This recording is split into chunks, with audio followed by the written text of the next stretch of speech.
Here at Game Changing Dads, we know how tough it can be to stay motivated to be a good husband and a good father. That's why each week we bring you honest, real discussions about how to lead, love, and live. If you're looking for ways to take charge of your leadership role at home, visit GameChangingDad.com to find helpful tips on how to stay focused on your number one priority as you maneuver through the demands of your career. I am super excited to have a good friend, Edyne Plancy, on our show today. Edyne is the founder of the Sidekick Revolution. She is an extremely successful businesswoman, coach, and podcaster. Edyne has been featured on ABC, CNN, Fox News, and NBC. She is also the co-author of the #1 Amazon bestseller, Discover Your Destiny, Live Your Dreams, Love Your Life. Yeah, I feel like a kid in a candy store right now. Edyne, welcome to Game Changing Dads. Hi, hello everyone. Thank you so much for having me. And Edyne, no pressure, but you are our first awesome woman here at Game Changing Dads. We're 40 episodes in and you rocked it. Awesome. Thank you so much. Yay. That means a cake. That's absolutely. And here we go. So give us a snapshot of, where you grew up, through school, through family life, and, where you are today. That's interesting. I love that you're asking me that question. I've done so many interviews and not a lot of people ask me about, where are you from? But I love that question. I am, per my accent, I'm French, from France. I'm from, my parents are Caribbean, from Martinique, the Caribbean island, which I'm going to visit soon in the fall. And my parents retired from France to Martinique maybe 3 years ago. So that's why I'm able to go back and forth there, which is awesome. And I grew up in a small town in France called Nancy. And very, very small town. Everybody knows each other. But it was really nice. I loved it. A lot of great friends, great memories there.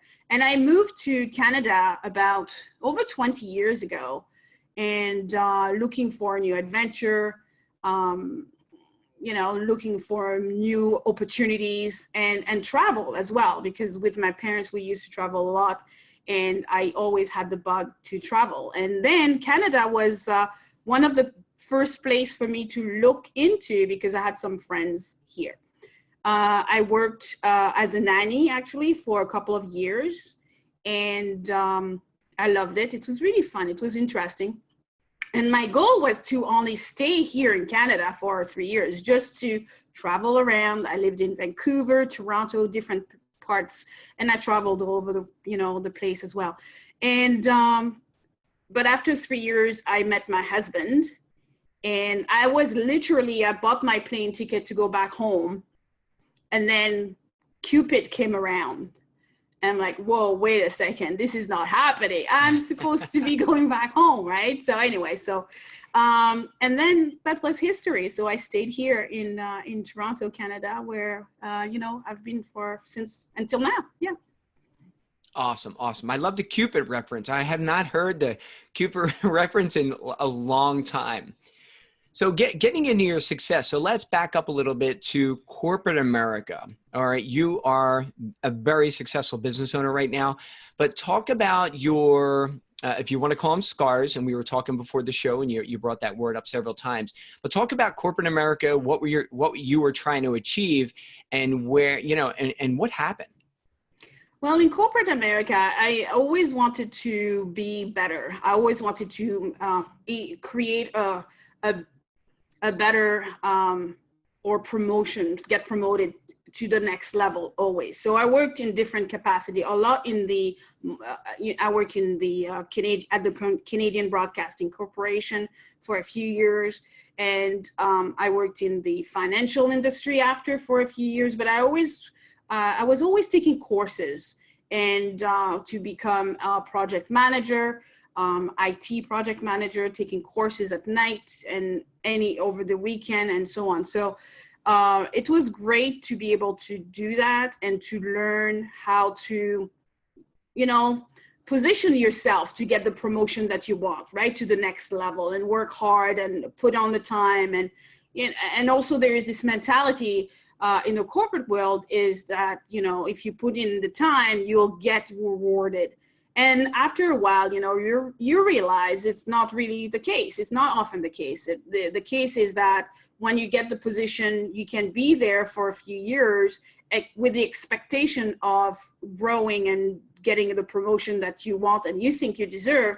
But if your bosses have another idea of where you belong, which is at that particular position, it's not going to shift, right? So you need to do what you need to do, promote yourself outside, learn, take lessons, take new, courses and so on to help you either move to another corporation, another company, so you get the promotion outside of your where you are, that kind of thing. So this was my life throughout for over 15 years, actually, in the corporate world. It was to, figure out how I get the promotion I want and I deserved, and at the same time, not rocking the boat because, you want to play nice as well. Until one day I said, no more. I'm not playing nice anymore. It's me and that's it. And it's my world and it's what I want to do. So, yeah. And what a great piece of advice, self-promotion. I remember when I started, playing roller hockey, and that probably in my 30s, and my one of my best friends, Peter Dale, said, man, you really, you're a great player, but you don't promote yourself. And I'm like, what does that look like? Well, talk to rink owners, talk to companies. They're going to give you free equipment. They're going to sponsor you. And I'm like, and I don't know, maybe I was just that shy, timid guy in a brand new industry, but self-promotion, especially if you want to be a business owner, because we are the engines. Hello. Yep, absolutely. Yeah. And let me get back to that. And let me talk to you about, where do you get your determination and your drive? Everything you just went through, I'm going like, wow, I'm like blown away going, man, I couldn't even keep up half your pace. But, family, friends, growing up. Yeah, I think that's interesting where do I get my determination? I wake up in the morning and I jump out of bed and I have so many millions of ideas. And I'm like, literally this morning, for example, I was like, I do meditate. I do, all of my, things that helps me regenerate or rejuvenate myself, right? So you need to have that, taking care of yourself first. It's very important if you want to be successful in anything that you do, right? So eating well and, taking time with my dog and taking care of, whatever I need to take care of. And then I jump into business or whatever it needs to be, taken care of. But every morning, pretty much, I jump out of bed with another idea, like out of the blue. It's like, oh my God, this is so funny. And people around me, it's like, oh no, she's doing it again. I'm like, okay, there's a bit of craziness, but that's the way it is. And where do I get my determination? I've given up too much, for me anyway, in order to be where I am. I've had to, as we mentioned, we have the scars, and there is no way to go back for me.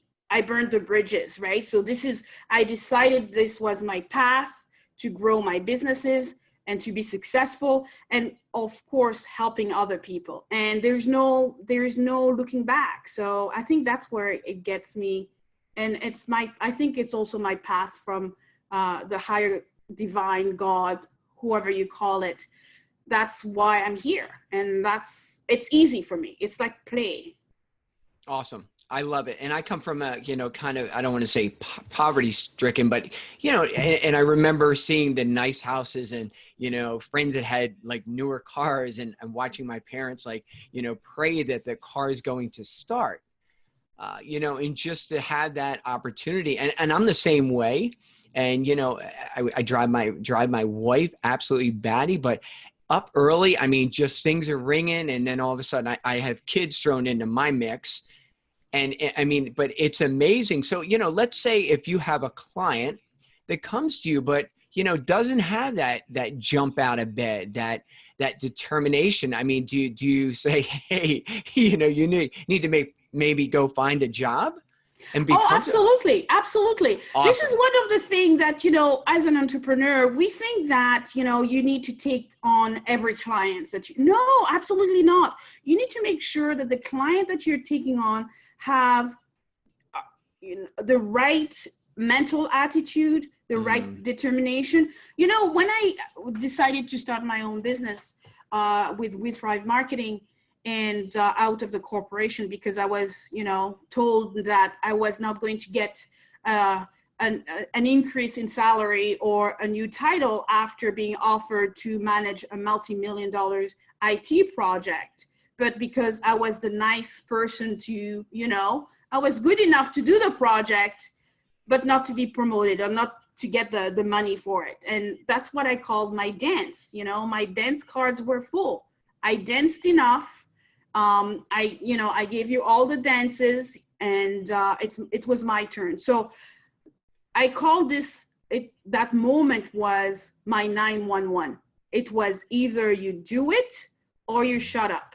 Either you put up with it, you go back to the office 9 to 5 and stay in your box and retire there like everybody expects, of you. And because you're, this is what we do, or you just take the plunge. And I was at the 911 level where I said, no more of, sacrificing myself and my dreams for somebody else.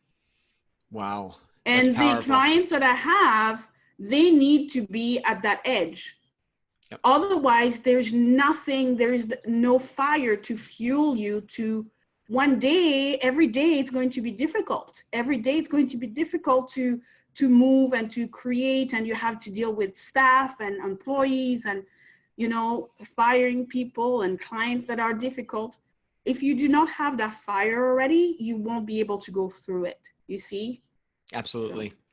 Totally agree. And I see it so much out in the workplace, and instead of, and you're a very, very passionate person. I mean, and I love my analogy of getting this person, especially if they're good friends, and just shaking them up when they're 10, 20 years into a job and they're missing life. Yeah. But I have to back off a little bit. My personality is kind of crazy and strong, and I don't want to freak people out and have them to run the other way. But man, what great advice. But you have to, it's a special person, and you're absolutely right. And you just ask them the right question. You just ask people the questions, and the first few words that comes out of their mouths will tell you if they are the right clients. Absolutely. There's no, and then I make a decision. It's like, it's not for me right now. Here's a book you can read, or this is something, it's not my time. We are not going to be able to work together. Yeah. And everyone has their timing. And I that what great advice. Or send them a book, or get them just their head to wrap around if they're not ready to have that conversation and go forward. Wow. Absolutely. That's powerful. So let's go back. You just walked out of corporate America. Tell me about your first, and this is exciting. I've been there, done that several times. Your first month in business. Like, did y'all have your ducks in a row? Or yes. I don't know if you had ducks up in Canada. I did. Yeah, okay. I did. I walked home actually after I made the decision, and I had my mini breakdown downstairs, not in front of everybody else, not in front of my bosses, still being, proper. And I walked home and I said to my spouse at the time, well, I'm starting my own business. I'm not doing this job anymore. It's not going to happen. I've sacrificed so much for the past years. My health was taking a toll. Everything was taking a toll. And so that discussion went a different way. It was interesting. But I did it anyway. And within 2 weeks of quitting my other job, I got a 6-figure income as a consultant, IT consultant for another company. And that was okay, yes, you followed your heart. You said, you stood for yourself. You need to stand up for yourself and your dreams. And I was like, okay, life will be good. From now on, that's it. Yeah. Awesome. Absolutely love it. So was there any key people in that decision, to leave, or was this just you? Did you have were you involved in a group that you had support with, or was it just, hey, Dean, here I go, man, I'm going for it? Yeah, Edyne has always been like this. Edyne is the person that even as a young girl was a tomboy, right? So I was very, very determined to do whatever I wanted to do. But one of the qualifier for me also was one of our corporate clients when I was working in the corporate world. When I told them that I was leaving, I received one of the best praises ever. And it's interesting to see because he wasn't aware that I was going. And he said to me, I cannot imagine working without you. You have been one of the best PMIT that we've had. And I didn't know that. I did not know that, right? So, and I was vindicated because of the work that I did for them. And that's what the work I wanted to continue and doing for other people, but for myself, for my own company, and get the benefits of it, get the money and the praises and all of that. It was my time to shine. Well, I mean, think about if you're the president of this big company, if you overpraise and overconfident your employees, there's got to be a fine line. I mean, I've never had a job, but there's got to be a fine line, because all of a sudden, if you're like, hey, I am absolutely awesome.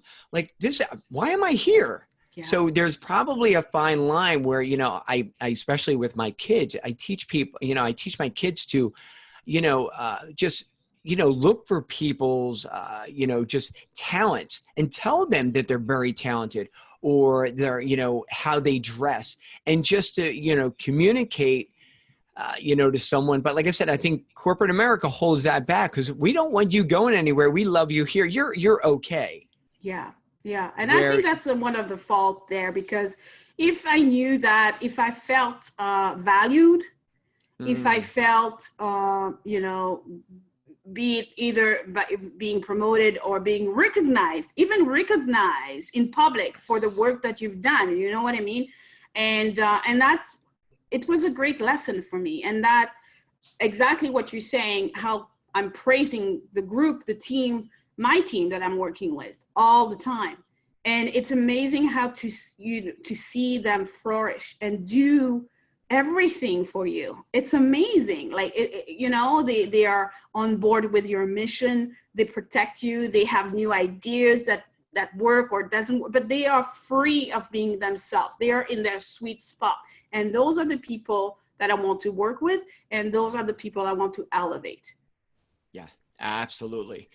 Complimenting is so huge. Recognition is so huge. And even in daily society, I mean, it's so unfortunate. Like when I get a card from someone, or just a quick email, or just a quick, hey, thank you. I'm like, that's huge. And we get so busy in our daily routine. When you're giving that to your employees or giving that to your family, man, it is huge. I love that. I thrive off that. I'm that type of person. Yeah, that's really, it's golden. Even to your clients, we have once a year we write, and not necessarily during the holiday season, but we have a handwritten card that we send to our clients. And often they come back and say, oh my God, I never received a handwritten note from anybody. You know what I mean? So it's all the little things that helps, right? So just the small stuff. Yeah. Taking the time to do that. And I actually put that on my list. I received a handwritten note from an interview I did, and I'm just like, wow, there it is. I need to step up to the plate. Yeah. That is awesome. So tell me where you are today in your business. Where do you see the next year? And then after that, we'll get into our rapid fire. I got a couple, 3 or 4 key questions for you, and then we'll kind of roll from there. Well, in the business itself, because we have We Thrive Marketing, which is a digital marketing company, and we're launching the new bot messengers for our clients. So we are doing a whole marketing plan on that, and it's going to be juicy. It's great. I love it. It's new technology. It's new things to learn and new things to also help our clients grow their own businesses, which is awesome. For the podcast, Edyne Plancy show podcast, having great, again, amazing people to interview. I have a guest that's coming on the show, and she just wrote a book, and she sent me the book. I got it from FedEx a couple of days ago, and I cannot stop reading this book. This is amazing. So, you know, having a conversation with people and helping others, my clients, and anyone who is either listening to the show or getting information from our blog or any material that we're putting out there. It's where I see, and the company growing. We Thrive Marketing is aiming to do more marketing projects and growing into having new staff. So that's the next thing in coming anyway for us. Super exciting. So you have your connections, you have your people that you're reaching out to, and I love the action. If any one of y'all today gets anything that we're talking about, action, getting up in the morning, you know, connecting with the right people and continually going. Because when you're self-employed, like you said earlier, we're going to have scars. We're going to look back on business decisions going, what in the world was I thinking? But when things are rolling, you have employees, you have blessings in your life, man, what an awesome story. And I greatly appreciate our conversations the last couple of weeks, and appreciate you definitely coming on the show. You've been absolutely awesome. Oh, thank you so much. You've been awesome. I love what you're doing with Game Changing Dads. You know, listening to our interview again that we did last, a couple of weeks ago, it's really cool. I love it. It's, the relationship with, having a relationship with your family, with your children, and whilst you're growing your own business. I think it's key for the next generation to grow stronger and better. So I love it. Amen to that. Yeah. Great advice. And I love juggling plates, and that's what it's all about. That's right. Are you ready for our rapid fire? Sure. I did change around the questions for you. So if you need to say pass, you are so wonderful. You can say pass on all 5 of them. Okay, cool. All right. Number 1, first book. Or I'm sorry, not first book, favorite book. Oh, favorite book. Favorite book. I think my favorite book it's a kid's book. I Will Always Love You, or Love You Forever. I think it's a kid's book. Okay. I forget what it's called, but it's really cool. I give it to all my friends, kids. I forgot what it's called, but I Will Always Love You Forever, or something like that. Beautiful. I will research that, and I will make sure I put it in the show notes. Excellent. A kid's book. I love it. Because once we I had this conversation yesterday, once we hit the adult stage, we start missing out on all the kid fun stuff, starting your own business, having the expectancies and the craziness. I mean, it's just, I love having young kids because I lived through them in business and in life. And I think some of us are adults and we're all like corporate-y. I don't want to, I'm not even going to go there. Let's go on to our next question. I love my corporate people. I love my corporate people. Corporate people are great. I love it. I love them all too.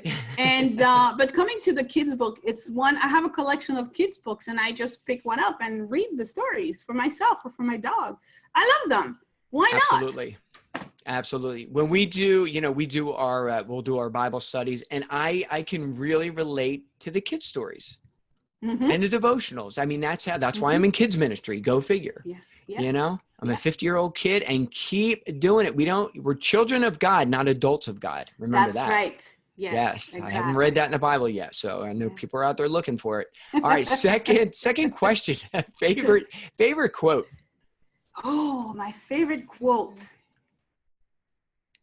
My favorite quote, I have so many, but get it done. Get it done. Yes. Get it done. It's it. That's it. Get it done. Don't stop. Don't hesitate. Don't quit. No. Get it done. Get it done. Perfect. Simple, easy, and right to the point. Yeah. Now, here you go. Number 3, favorite business moment. Oh, my favorite business moment. As an entrepreneur. I have a few, but I'll take one that all of the moments taught me everything that I needed to know, because that's the message, right? I needed those lessons. And my favorite moment was when, for 20 years, I used to carry the picture of someone who is fairly successful in my wallet. And I would always read their articles and carry this picture and say, one day I will meet you, I will go to your trainings, and I'll do whatever. And I happened to be able to do that a couple of years ago, Yes. which was awesome. And when I walked to him and to say hello, he barely looked at me. I'm like, what the hell? He was so busy doing something else. And I'm like, do you understand that I waited 20 years to see you and say hello? And so this was a great moment to be humble. And, people are people, right? At the end of the day, don't put anybody on a pedestal. They're human, and it doesn't matter, it doesn't matter. And they're great as well. So it was really interesting. So that is awesome. But that's a lesson for us Yeah. on when we get to that pinnacle, Yes. or Yes. how to treat one another. Yes. And Absolutely. I'm ahead of time asking forgiveness to anyone that will pass by me, and I would not say anything. It's not intentional, but we are human, right? So that's what Absolutely. happens. Yeah. And I love forgiveness. I have a whole chapter in my book, and forgiveness, especially for men, is a Yes. tough deal. It is tough. Man, Yeah. and it just puts up roadblocks after Yeah. roadblocks if you can't Yeah. figure out the forgiveness thing. Man, Yeah. great point. So let's do this. Favorite life moment. Oh, my favorite life moment. Oh, I think I will recall my dad, actually. I'm a daddy's girl, so till this age. But I will always remember when we were young, when he told me and my sister and brother, no matter what job you decide to do, you need to do it well. Be it, a street cleaner or whatever you do, you need to do it well. And Awesome. I mentioned that to him a couple of years ago, and he had forgotten, right? So he said, oh my God. I said, Dad, do you remember this? You told me this. And I carry this until this day. It's my compass. Yeah. Yeah, that is huge. I forget where I read it, but the guy had talked about excellence, and do everything with excellence. Yes. Teach your family, teach your employees, do everything, whether it's picking up garbage, whether it's, clean, doesn't matter. But that's going to just roll down right into your business and in your life. Exactly. Last question. Can you share one piece of awesome game-changing advice with our listeners today? Oh, game-changing advice. One of the game-changing advice was actually coming from my coach, Jamie J, from the Slapshot Studio. And you know Jamie. Yes. And over a year ago, we met and we talked and we had a conversation, and he said, you need to start your podcast.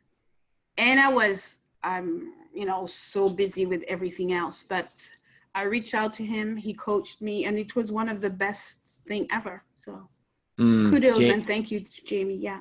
Jamie J. And I had a similar situation probably 2 years ago at Dan Miller's event.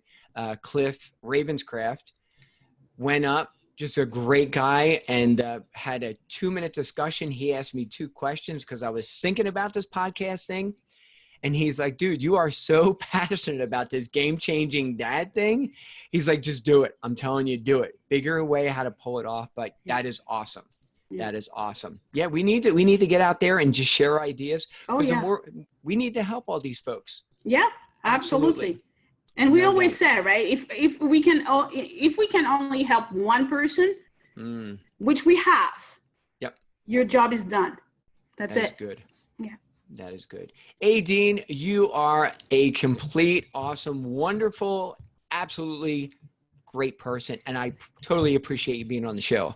Thank you so much. And I appreciate being here on your show as well. And keep going. I want to listen to you and promote you and share what you do. And, because I truly believe that the message that you have is game-changing dads is amazing. So thank you for that.